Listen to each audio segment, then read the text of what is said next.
आणि त्यामुळे कोण जिंकलं आणि कोण हरलं हे स्पष्ट आहे. खरी शिवसेना कुणाची आहे याचा निकाल या निवडणुकीमध्ये जनतेनेच दिलेला आहे. आता आपण जनतेच्या कोर्टात गेलो होतो.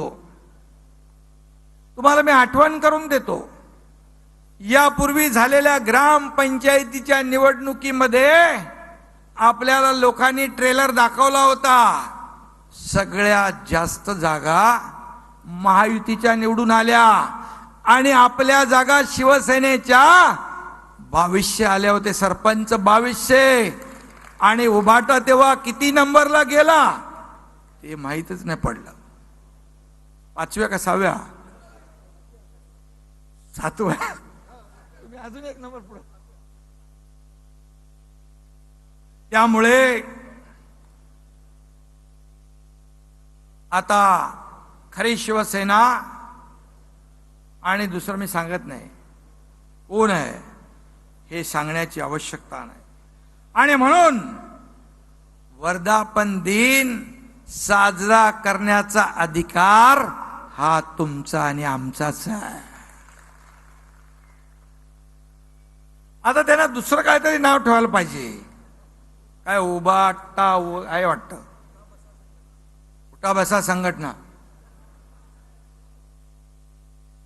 काँग्रेस 328 जागा लढवून फक्त 99 जागा जिंकले. काटावर पण पास नाही झाले. पण एवढा उन्माद, जसं काय देशामध्ये काँग्रेसचं सरकार आलं, इंडिया अलायन्सचं सरकार आलं, इथे 12 जागांवर हरलेली उभाटा जीत का जश्न मना रही है.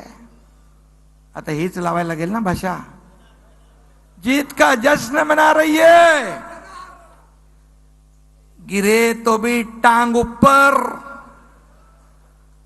ही म्हण लागू होते ना.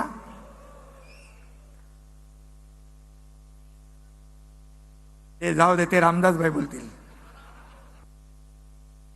दूधखुळ पोरगही सांगेल, उभाटा काँग्रेसच्या वोट बँकेमुळे जिंकलेली आहे.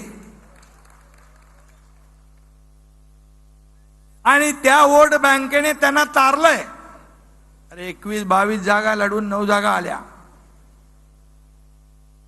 आणि म्हणून सत्तेसाठी विचार, बाळासाहेबांचे विचार सोडणारे,